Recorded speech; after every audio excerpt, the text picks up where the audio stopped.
And good morning po sa inyong lahat, and it's 20th day and it's 5:39 October 6 in the morning. Ayan. So, ayan, tignan natin kung nabawasan ba tayo o nadagdagan. Kasi iniba natin yung style natin no? So, nag-protein na rin tayo ng tignan natin. Tara. So, siguro mamaya na lang ako magtitimbang dahil magpapawis muna tayo para pagdating doon, dire-dire tayong bihis, pang trabaho. Ayan, so, yun, tignan lang natin. Tara. So, yun, nag-start tayo ng 5:51. So, hanggang 6:30 tayo dahil may pasok tayo ngayon. So, tara, bilisan natin. So, yun, 6:21 na. Almost 30 minutes na tayo. And mag-stop na po tayo dahil may gagawin tayo sa tiyan. Mas masarap kaysa mag-hip hop abs. Or hindi ko alam kung ano sa dalawa. Basta hanggang 6:30 na tayo. May 9 minutes tayo para so tapos na tayo sa walking. Ayan, sakto, 30 minutes. Whew. Ayan. Papawis pa tayo. Uy. Tara natin sa umaga ng ganitong crunches. So, may 9 minutes tayo. I-compress lang natin lahat. Kasi may trabaho pa tayo mamaya. Let's go. Oops.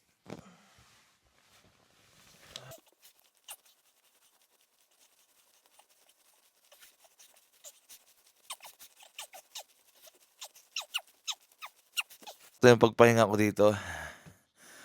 Yung motivational speech sabi, get back up. I-record yung second rep. Ayan, so, yun. Yun, tapos yung crunches, so, sa lower abs naman tayo. Let's go. Nahamoy ko na yung kape. Ang sarap. Pero wait lang. Lower abs tayo. Time lapse.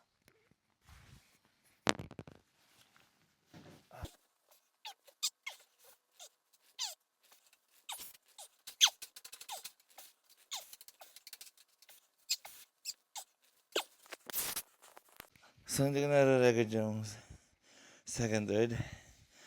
Pero siguro hanggang second tayo kasi 2 minutes na lang until 6:30 para magana tayo. Magpahinga din. Mag-prepare para sa work. Ayun. Ayun, sakto. Nag-alarm na. 6:30. So, ayun, pahinga na tayo. Tingnan natin, timbang natin. 1.6.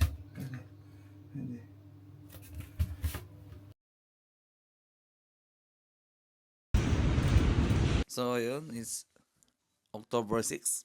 Kakawin lang natin from work. Ayan, 6:15 in the evening. So, ayan, medyo na-late ako ng way kasi namalengke pa ako. Then may ginawa pa ako. So, hindi makapagpibigil sa akin ng pag-workout yun. So, tara. Let's go. So, chest and bicep tayo ngayon. Tara. Let's go. Don't quit. Push. And you push your way to success. You have a chance to control your destiny. All of us are created equal. Some of us just work harder. Some of us just grind. Some of us don't make excuses. Some of us don't give up and give in. What we do with the pressure is we say, I gotta take it, I gotta take it to another level. Many of you have lost your competitive edge. Get your competitive edge back. Act like you playing basketball. Act like you playing football. Go in that doggone classroom, compete. You're not giving 120. You're giving 70. You're giving 60. You're giving 50. And you want what these people who's giving sweat, who's giving blood, who's giving tears, you want what they paid for, and it ain't free. You might be bigger than me. You might be faster than me. You might be stronger than me. But you will not outwork me. You get a breakthrough when you fight. That's the hardest part. Because the breakthrough, that last 10% is all mental toughness. It's time to unwrap the Yeah, it has to consume you. It has to take over you. That when I see you, without even knowing you, I ought to be able to look at you, and from your ethos, I ought to see you are the best of the best. I ought to know what you're doing without you saying one word. It ought to illuminate from you.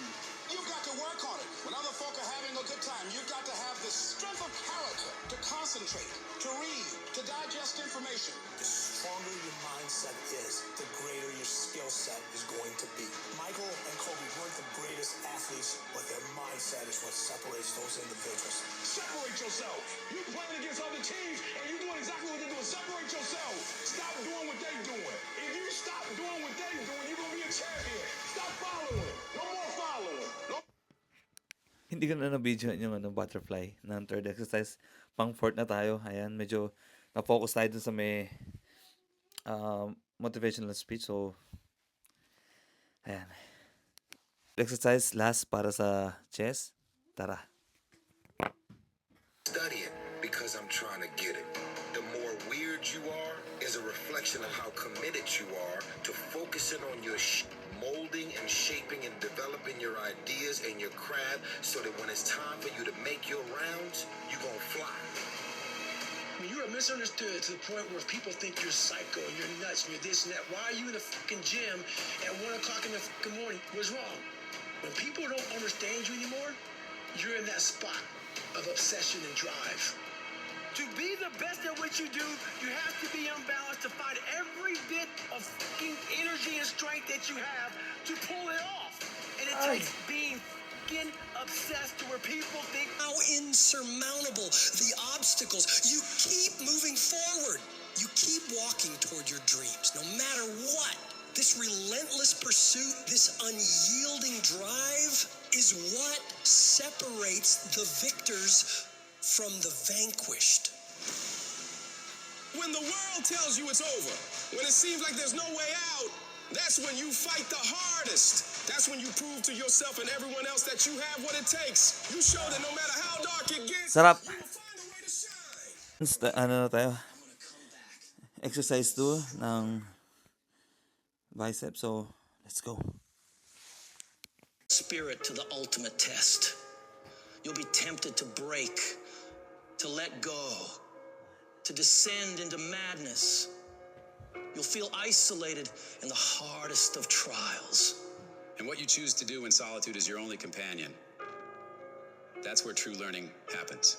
It's in the silent moments, when you're all alone, where your response to life's challenges truly shapes you. The true measure of your character isn't taken when life is... Basta tayo mag-workout kasi 7:04 na. Ang gagawin na lang natin, kahit 16 minutes na walking, at least tuloy-tuloy yung ginagawa natin eh. So, ayun, dahil magluluto pa ako. Grabe. Basta yun. Grabe kasi yung naisip ko na sa 10 days, 1.2 kilos lang yung binabasa. Akala ko 3 kilos ba. Hindi ko na alam kung ano yung basta ang inisip ko ngayon is mag-double effort tayo. So, double discipline. Ayan, kasi kinulang tayo nung discipline nun. So, lagi tayong makikinig ng motivational speech para hindi tayo makakalimot, no? Nasasanay na talaga yung katawan ko. O sanay na talaga, no? Gumising umaga, sa gabi, mag-workout. Ayan, after work. So, sana lang naman by December, may makita ng progress, no? Ayan, sana lang. Ngayon, stop na natin kasi kinukulit na ako ng anak ko. And it's 7:15. Saktong 10 minutes tayo, no? Ayan, ayan na basta. Magluluto lang ng dinner namin. And syempre, iba yung akin. So, ayun. See you. Maraming salamat sa mga, pero ngayon kasi titignan ko, pinakamarami ko lang views, 12. But, salamat pa rin kasi malay mo, di ba? Chumamba. But anyway, sana marami ma-inspire. Yun, maraming salamat sa inyo lahat. Thank you. And see you tomorrow.